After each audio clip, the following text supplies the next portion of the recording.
Hey everyone, welcome back to Elaine is reading.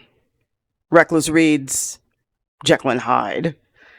First off, I want to apologize for taking like a month off. I didn't really take a month off. I was a little unwell. I've got some chronic illness issues and autoimmune issues, and unfortunately, I got a little mauled by the updated COVID vaccine that I got in early September, and my body just did not like it very much, and it took a long time for me to get back up to speed.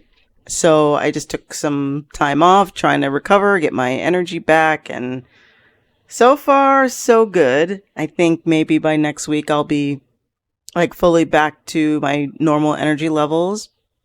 But I wanted to try and get this video out because I was really excited to cover these next two chapters. So last time we met, I did the incident of the letter, which is my least favorite chapter of the entire book. In fact, I hate it so much, I don't even want to talk about it anymore. I think it's just so awful. But if you watch my last video, you know why. Chapter 6 and 7 are, I would say, my two favorite chapters, and then leading up to, actually, from 6 onward, 6, 7, 8, and chapter 9 are my favorite, like, chapters. Like, this is where, when I first read this, I was really, really fascinated. Like, I was interested the whole time, kind of the build up and everything. But it wasn't until here that I really was very, very interested in what was going on in the story. Like, let's just say, like, plot wise, the primary plot structure that everyone is accustomed to knowing about Jekyll and Hyde, that these chapters are right where you first really start to get a feel for that plot structure, the one that everybody says they know, about who Jekyll is and who Hyde is and all that stuff. Up to this point, it's like these little teeny tiny breadcrumbs, if at all. And you really, if you don't know anything about this story, and like I said last time, I don't think there's anybody that doesn't know. But if you are someone who's never read this and never heard of it and never watched anything about it, I don't think that the first 5 chapters are particularly compelling. And I don't think that they really give you a reason to care about what's going on if you don't take the perspective of caring about Utterson and why he cares about what's going on.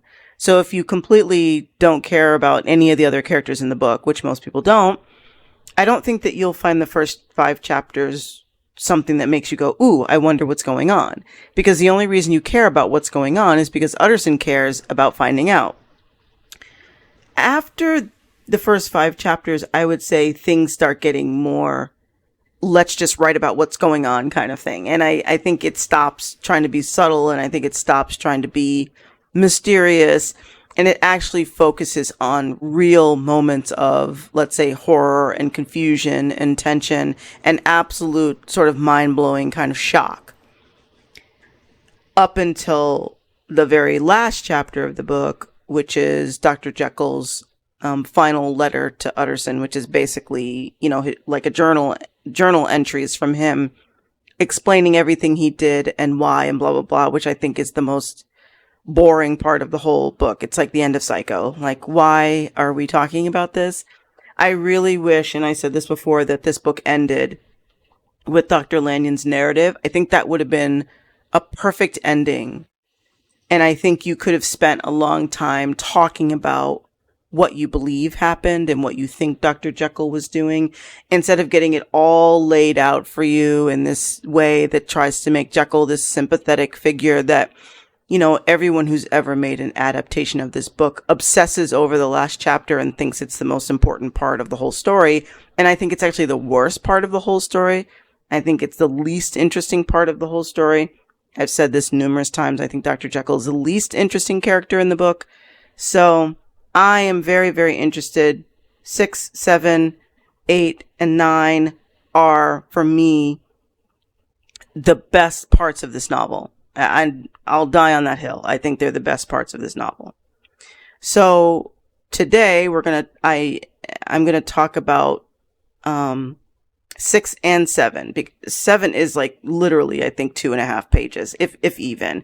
So I'm gonna lump that in with this because I think it carries over. It's an important chapter. I think the fact that it's separated into 2 chapters, I think, is just so that we can have incident of Dr. Lanyon and incident at the window. But honestly, it's the same incident in my mind. It's the same sort of point of trying to tell you that something really messed up has been going on. And I said in a previous video that these little breadcrumbs that we've gotten about Dr. Lanyon and Dr. Jekyll, where they're kind of like, they talk about each other in the same way. And there's something going on with them that's scientific, that's more about doctors not agreeing with each other. It's not just old friends having a disagreement. This is a scientific disagreement. There's a difference in beliefs and a difference in how you come at science and what you do with science and all that. Those are the fundamental problems between Lanyon and Jekyll. And I think that it's important to note that. And even though Stevenson doesn't give you a whole heck of a lot of information about that relationship, because Utterson isn't a scientist and he doesn't care, and he's just like, oh, we're old friends, why can't we be old friends, and that sort of thing.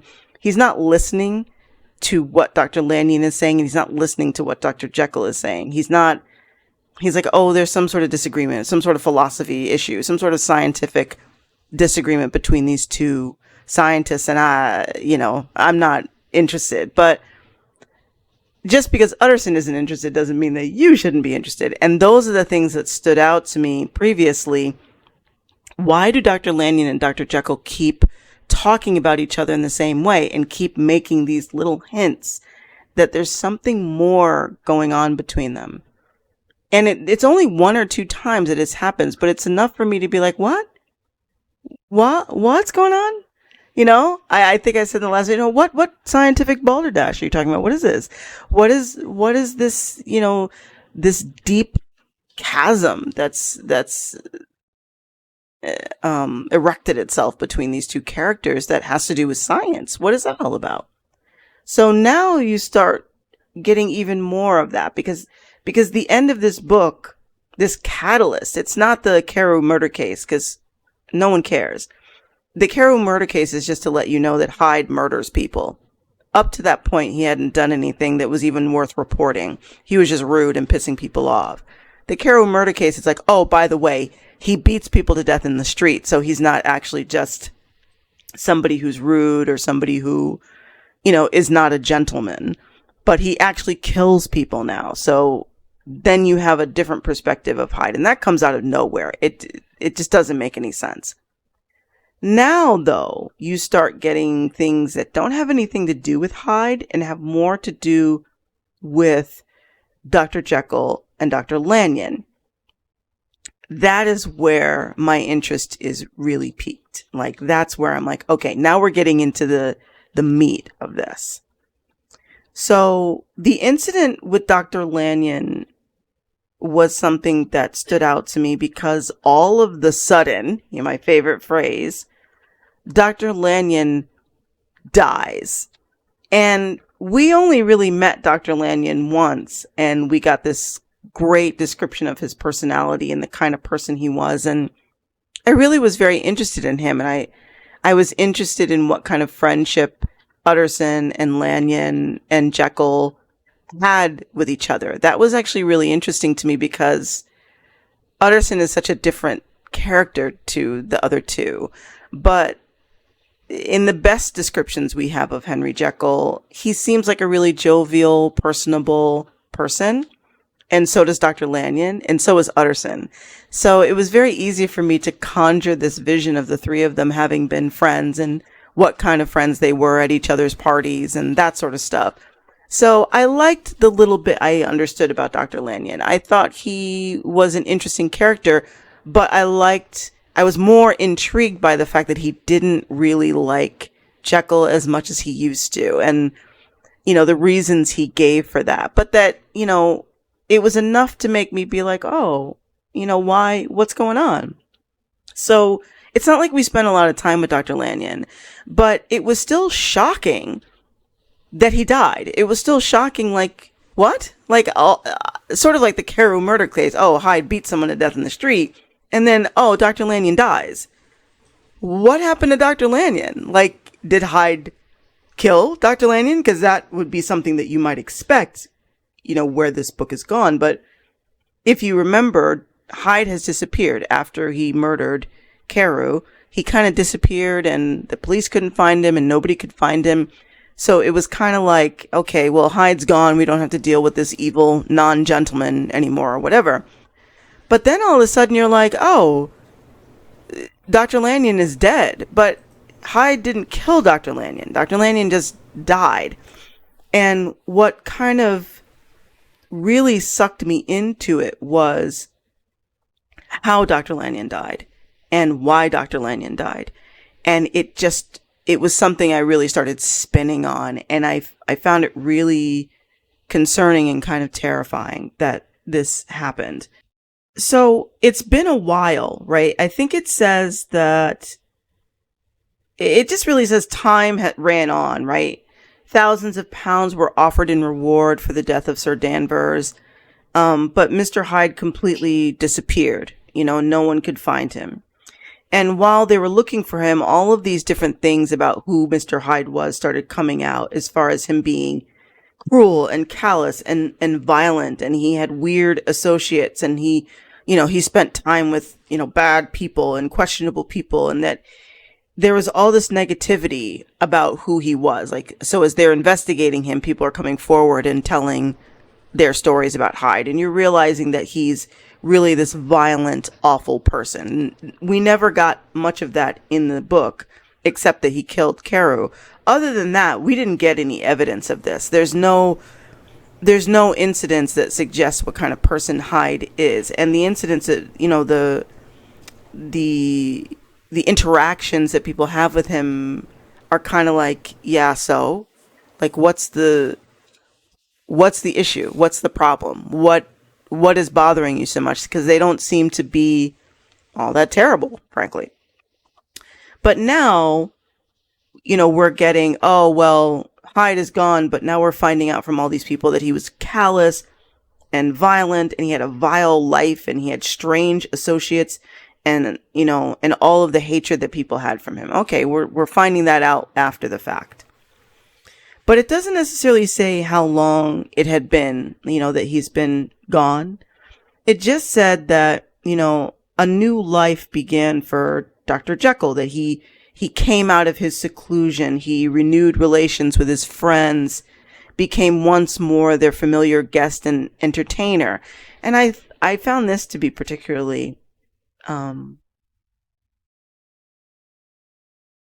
it says, and whilst he had always been known for charities, he was now no less distinguished for religion. So I thought it was interesting that all this time, he's been, famous for whatever he was famous for as a doctor, as a scientist. He wasn't necessarily associated with like religious charities and religious things, but now he is. Now he's just as distinguished, for religious things as he was for other things. And that sort of stood out to me, that changed for him, especially during this time, in which the book is written. That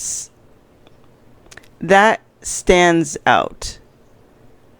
That is telling. And I think that for readers at the time of reading this, they would have also thought something very specific about that. That would have been something that maybe would have stood out to them as an aha kind of situation, possibly. So, he was busy. He was much in the open air, did good. His face seemed open and brightened. And it said for about 2 months, Dr. Jekyll was at peace. On the 8th of January, Utterson dined at the doctor's with a small party, and Lanyon had been there. And the face of the host had looked from one to the other as in the old days when the trio were inseparable friends. So this is all good. So Hyde's been gone. Jekyll's like out and about again. He's doing his thing. And even like Lanyon is showing up at his parties. So this seems like a good thing. On the 12th and again on the 14th, the door was shut against the lawyer. And on the 15th, also, he tried again and was refused.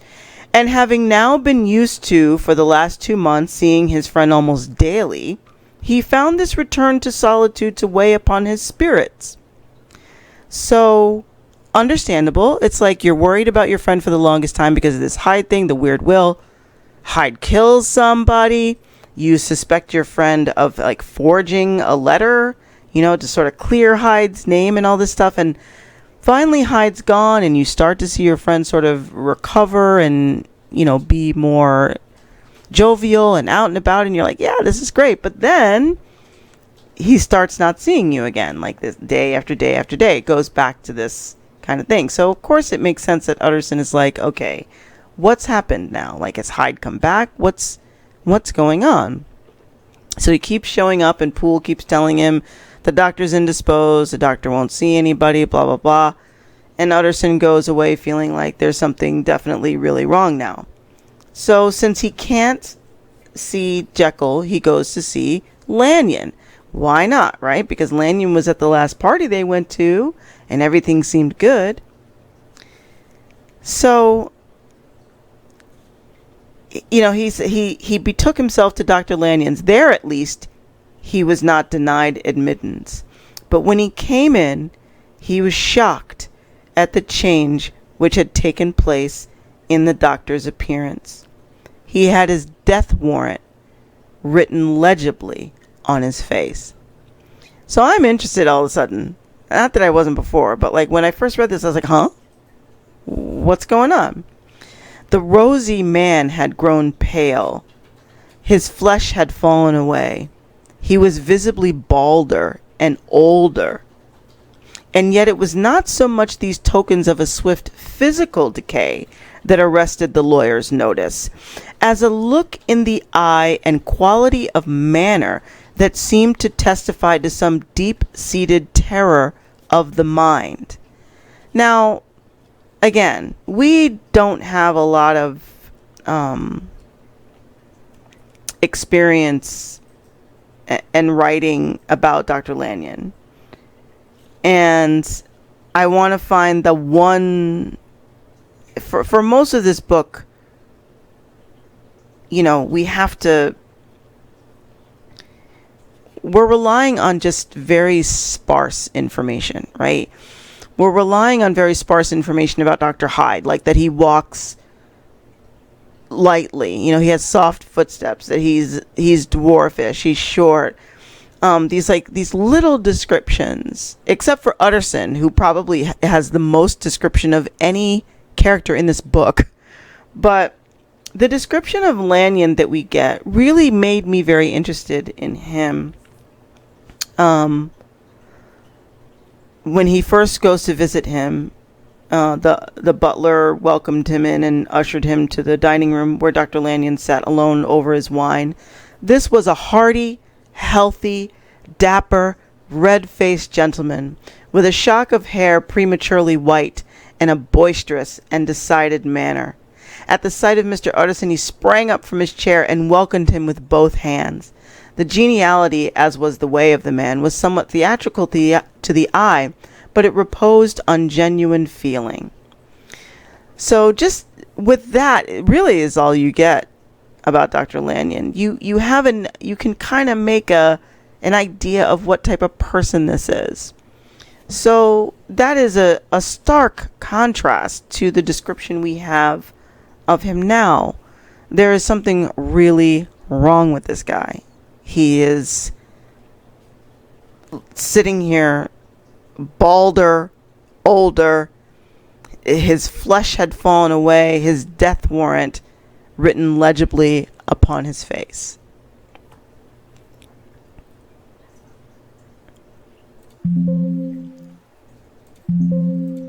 What'd you say? Yeah, that is fucked up. Since I listened to the audiobook version, Richard Armitage does a great job vocally of kind of giving Lanyon this absolutely deathly ill kind of speech when he's, reading the lines and acting those lines. He makes him sound pretty much like he's on his deathbed, which I think is the impression you're supposed to have based on this description. So Utterson is like, well, Utterson thinks to himself, well, he's a doctor, so of course he knows his own state and maybe his days are numbered. So the look on his face is more like he's kind of terrified of dying. Like he looks like a doomed man. So when Utterson asks him about why he looks like this, I mean, yeah, imagine Utterson like, why do you look like this? But he says, when Utterson remarked on his ill looks, Lanyon basically says, I have had a shock, and I shall never recover. It is a question of weeks. While life has been pleasant, I liked it, yes. Sir, I used to like it. I sometimes think if we knew all, we should be more glad to get away. This paragraph, this answer, when I first read this, I was like, what the fuck has happened to Lanyon? When you say I have had a shock and you follow it up like with, I used to love life, but I think if we knew everything there was to know, we would be happier to die kind of thing. Like that is not really? What kind of shock? What the hell happened to you? Exactly. What the hell happened to you? Exactly. Like where do you get this idea from? What kind of shock are we talking about? And that really pulled me in. Like that really made me zero in on this, because this was very unexpected for me. Like I said, Hyde's been gone. He murdered somebody. Quel choquer, but like this is something else entirely. Okay, this is something else unrelated to Hyde. So Utterson being, Utterson, his response to that, which, I mean, what kind of response do you have to someone who says something like this? His response to that is, Jekyll is ill too. Have you seen him? I look. Utterson is my favorite character. I don't care what you think. But at the same time, this is also the same guy who has been completely ignoring the conflict between his two friends and just being like, whatever. It's just something science thing. Get over it kind of thing. He's not really understanding. And I don't think he's thinking at the level that he should be thinking. And I think that anyone reading this book, whether it was back at the time that it was published or even today, I don't think people are necessarily reading between the lines of what Lanyon says and what Jekyll says about Lanyon and going, what's going on? Utterson easily dismisses it as just a disagreement between old friends. But if he thought a little bit deeper and listened to what both of them were saying about each other, and dare I say, cared about where these two gentlemen are coming from in their dislike for each other, maybe he would have... I'm stopping myself because I I don't think this is true, but I'll finish what I was going to say. I was going to say maybe he would have been able to have a better understanding earlier, but before I said that, I thought to myself, no, he wouldn't, because Utterson is supposed to be like us. He's supposed to be just a normal, everyday sort of person. Yes, he's a lawyer, but that doesn't make him some sort of magical genius. He's just another person in the world trying to figure out something that is so crazy and fantastical, and there's no reason for him to take these giant leaps. Most people, if they read this book, because they already know the story, they read into these giant leaps. They read into things and they go, oh, I know what this means. Oh, I know where this is going, because you already know the story. You have to be able to come at this from the perspective of somebody who does not know what the end result of the story is. You have to come at it as someone who knows nothing about this crazy science, this crazy madness, right? If you're just reading this book for the first time, there is absolutely no reason for you to make any kind of assumptions or have any kind of fantastical notions in your mind about what is going on with Dr. Jekyll. There's no evidence of it in the book. There's not even any breadcrumbs about it in the book. And if you want to consider the breadcrumbs I talked about as actual breadcrumbs for the plot, they're not really, because they're just really talking about science. They're talking about blasphemy. They're talking about scientific balderdash. They're saying things like there's a science problem, but they're not giving you any indication of what this science problem is.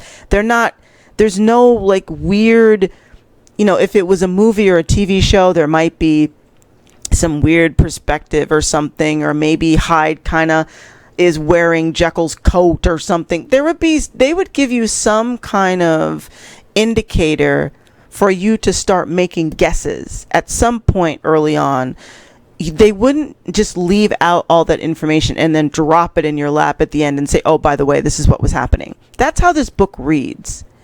If you're not paying attention to little teeny tiny things, and they are little teeny tiny things, a sentence here, a sentence there. If you're like Utterson and you're just looking at it in a general sense, there is no reason for you to have any clue what is going on. It would be easy for you to believe that Jekyll's being blackmailed. It would be easy for you to believe that Hyde is just not the gentleman that most Londoners are accustomed to.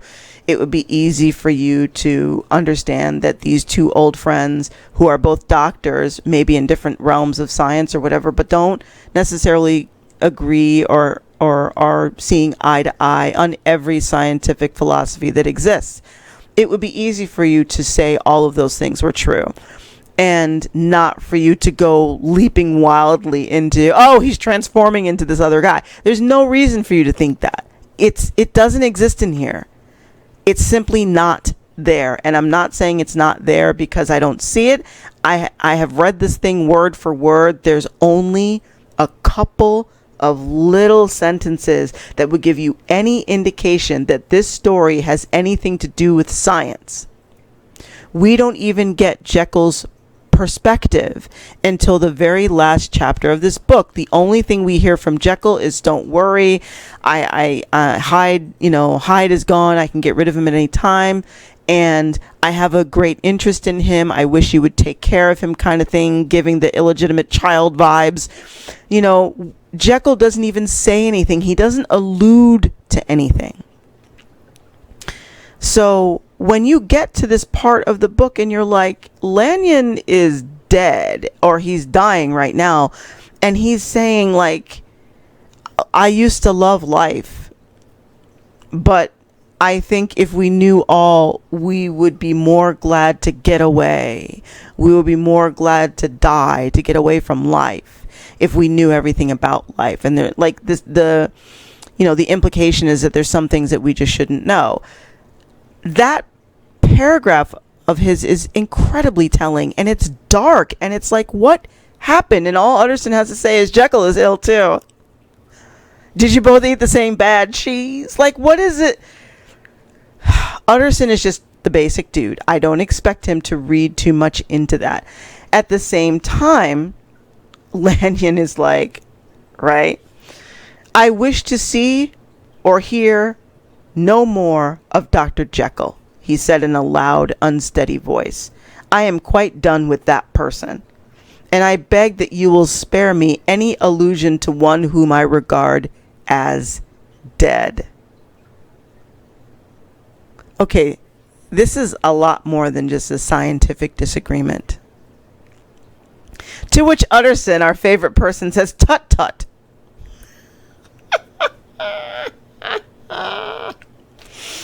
And then goes on to say, after a considerable pause, can I do anything? He inquired. We are 3 very old friends, Lanyon. We shall not live to make others. Again, Utterson really cares about his friends. He is a loyal friend. He's a loyal gentleman. And he cares deeply about Jekyll, and he cares deeply about Lanyon, and he wants them to be friends again. He wants this positive, like whatever scientific disagreements or, educated disagreements you're having, philosophical disagreements, is it really more important than friendship? Is it really more important than the friends that you've had since you were at university? I love this attitude. I do. That is the attitude that motivates Utterson throughout this whole book. He cares about Jekyll. He's worried about his friend. He just wants to understand what's going on and why his friend is behaving in these ways and why his other friend, and him don't get along. He cares. I mean, he's such a fascinating character. And I could see where you would hit this point and be like, Utterson, can you wake up a minute and see what's going on? But I disagree with that.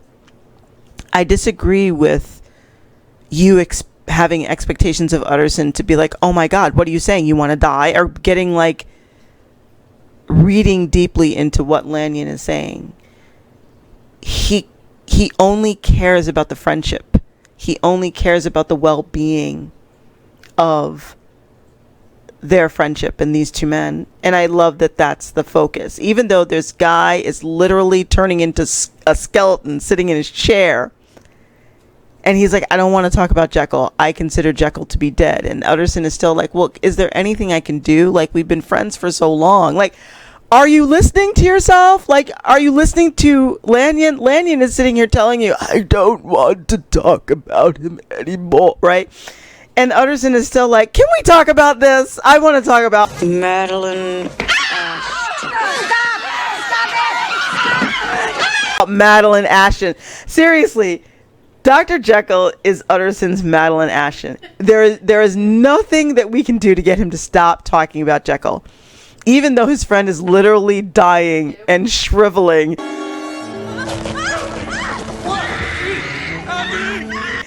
He's pulling out, he chose poorly right there.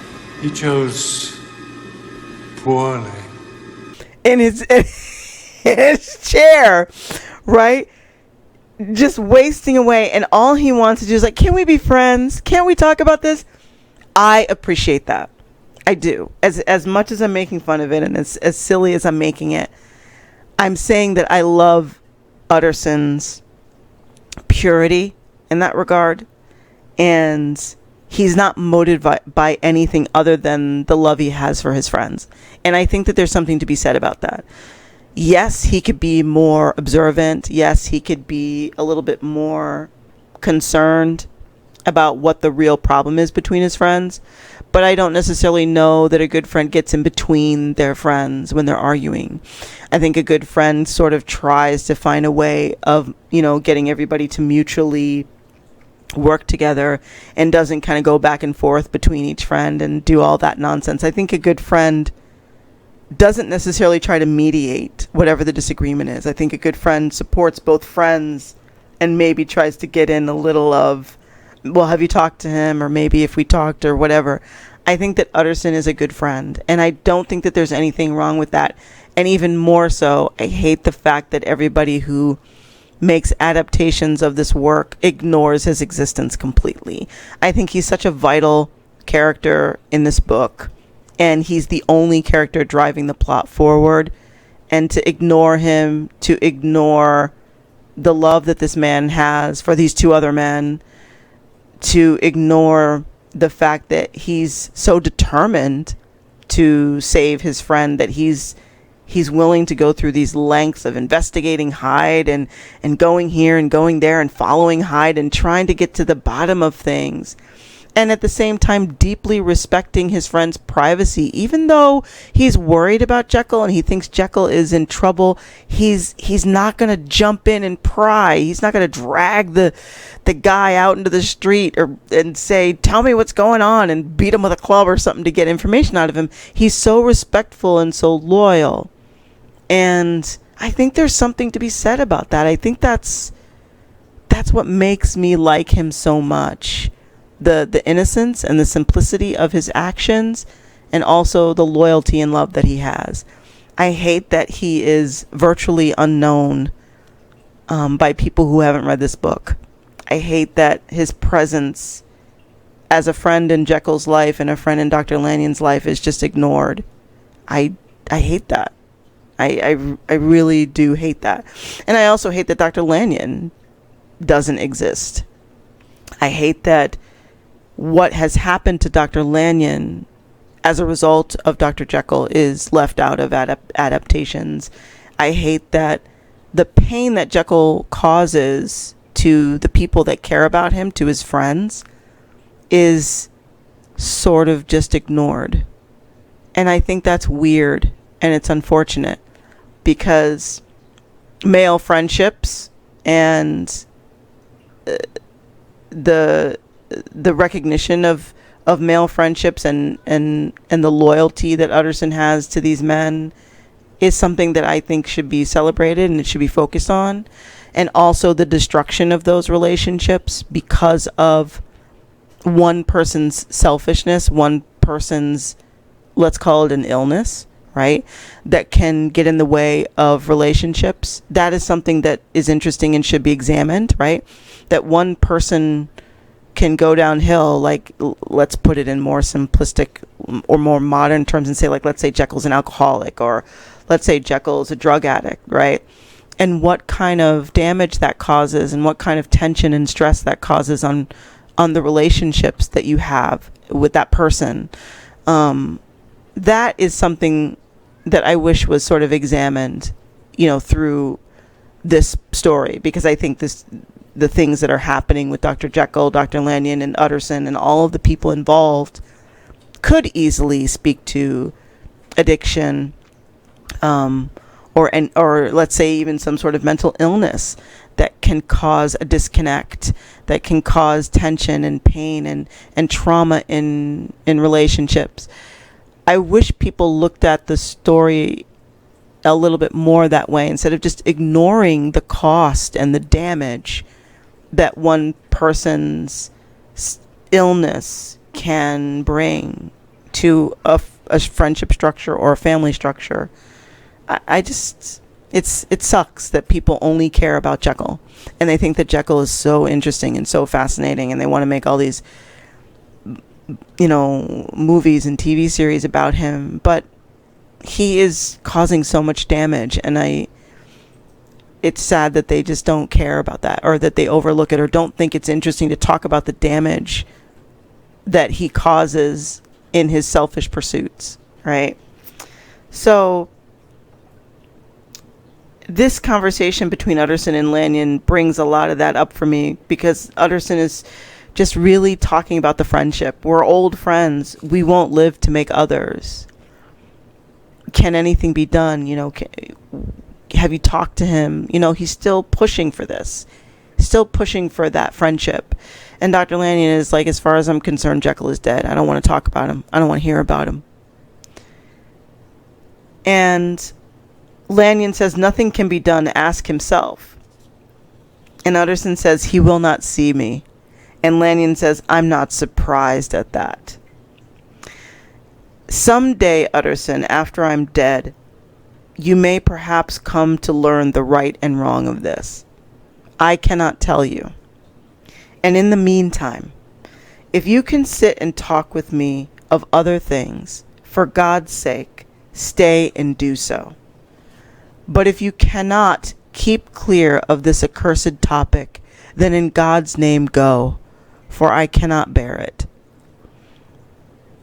And I wonder if Utterson stayed and talked with him about anything else, or whether he had to Madeline Ashton the hell out of the whole thing and ended up just leaving. Because the next sentence is, as soon as he got home, Utterson sat down and wrote to Jekyll. So I don't know if that's just a bad transition or whatever, but I wonder if he bothered to stay with his friend. I want to hope that he did. I want to hope that he saw that his friend was dying and stayed with him to talk about anything and have some tea or whatever, or whether he was just like, no, I want to talk about Madeline Ashton, right? You know, like, I love Utterson, but sometimes, you know, like these kind of moments, I'm just like, you really need to stop and look at what's happening, and instead of trying to push forward. But there are people like this, right? There are these kind of eternally optimistic and therefore completely blind type of people who won't see, what is it, the flowers for the trees? Is that the phrase? Or something? Like they won't see what's in front of them because they're either so focused on something else, or they're so distracted by something else. They won't see the forest for the trees. Is that what it is? Like, I feel like Utterson is kind of like that, if I understand what that phrase means. Like, or maybe it's the opposite. The individual things are not something that Utterson cares about. He cares more about the forest than he does about the individual trees. Like, he's looking at the whole picture and saying, we're friends, we should stay friends, whatever we need to do to be friends, let's be friends, you know? But he's not looking at all the individual factors that are going into why the friendship is breaking down, or why his friend Jekyll is breaking down. He knows enough to ask questions of Jekyll and to be suspicious of Jekyll, and even to kind of hide things on Jekyll's behalf as a lawyer. To hide things. Thanks, Corey. But he's not willing to see the bigger picture, or he only sees the bigger picture he prefers. Maybe that's what I mean to say. And in being loyal, he's not being as sensitive. He's not being as aware, and he's not willing to maybe do all the things that he should do, or ask all the questions that he should ask, because he's so loyal, and he just wants his friends to be friends, and he wants them to be able to have what they had before. I think there's, of course, a flaw in that, but I also kind of admire that at the same time. I know it's wrong and I know it's bad, but I like Utterson because of that, I think. But I can recognize that he needs to be a better friend. But in certain circumstances, like I said, like with addiction, or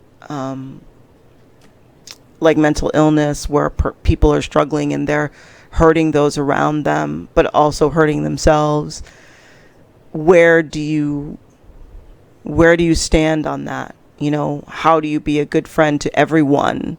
How do you push back and also support? It's a very difficult line, you know, it's a very difficult path to walk.